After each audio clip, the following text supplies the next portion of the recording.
Салам достор, бүгүн сиздер менен мына ушундай даамдуу гуляш тамагын жасоону үйрөнөбүз. Эгерде каналымда биринчи жолу болуп жатсаңыз, подписаться кнопкасын басып, катталууну унутпаңыздар. Анда эмесе, бисмилля деп ишибизди баштайлы. Алгач 3 аш кашык унубузду сковородкабызга же башка темир тишибизге бир аз кууруп алабыз. Мына ушундай цветте болгондон кийин башка тишибизге алып коебуз. Андан соң пюре үчүн таза ачылган картошканы сууда бышыра алабыз. Менде 1 штук картошка, эгерде кишинин саны көп болсо, көбүрөөк картошка кошсоңуздар болот. Картошкабыз бышканча күрүчүбүздү бышыра алалы. Идишибизге бир аз май коебуз дагы күрүчүбүздү кууруп алабыз. Анткени күрүч куурулганда бири-бирине жабышпай жакшы бышат. Ошондуктан кууруп алган жакшы. Бир аз кууругандан соң көмө тургандай кылып суу куябыз дагы, татымына жараша туз салып, кайнап чыккандан кийин бетин жаап, акырындатылган отто коюп коебуз. Ал убакта картошкабыз да бышып даяр болуп калды. Картошкабызды ушундай эзгичтин жардамы менен жакшылап майдалап алабыз. Мен суу менен жасадым пюрени. Кааласаңыздар сүт менен жасасаңыздар болот. Мына ушинтип жакшылап аралаштырып пюре жасап алдым. Бул пюре баарына жагымдуу, балдарга да аябай жакшы болот.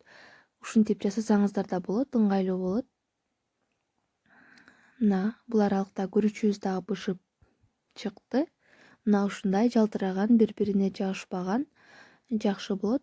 Бул жолду менен бышырсаңыздар, башка тамактар үчүн дагы күрүч аябай жакшы чыгат. Эми этибизди кууруп алабыз. Этке жараша май куябыз дагы. Этибизди кызарганча кууруйбуз. Акырындатылган отто куурусаңыздар жакшы, анткени эт жакшы бышат. Менде 200 же 300 грамм эт болду. Сиздер тамагыңыздарга жараша кошсоңуздар болот. Куурулуп жатканда бир тишче чеснокту кошо кууруйбуз. Мына ушинтип кууругандан соң этибиз кызаргандан кийин бир даана пияз кошобуз. Жогоруда айтып өткөнүмдөй, бардык азыктарды өзүңүздөргө керектүү өлчөмдө алыңыздар. Андан соң пиязыбыз куурулгандан кийин татымына жараша туз жана ачууну кошобуз. Кааласаңыздар башка татымалдар да кошсоңуздар болот. Андан соң 1 кашык томатыбызды салабыз. Кааласаңыздар көбүрөөк да салсаңыздар болот. Бир аз куурулгандан соң өтө көп эмес өлчөмдө суу куябыз.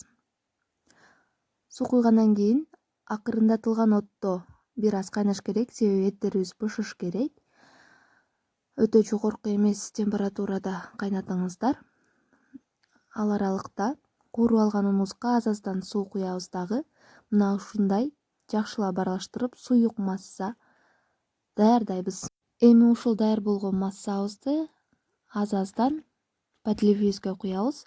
Себеби унду ушинтип кошкондо подлив коюу болот. Мунун сыры ушундай: эгерде крахмал болсо, кукурузный крахмал болсо, крахмалды кошсоңуздар дагы болот. Мына ушинтип аралаштырып, акырындатылган отто коюп, жарым сааттай убакытта кайнатышыбыз керек. Мына ушундай подливибиз даяр болду. Бул аябай даамдуу болот. Кааласаңыздар гречка же макаронду дагы сууга кайнатып бышырып, ушинтип берсеңиздер болот. Аябай даамдуу болот. Эгерде кечки эмне тамак жасоону билбей отурсаңыздар, бул сиз үчүн. Көрүүңүз үчүн чоң рахмат. Комментарий калтырып, лайк басканды унутпаңыздар.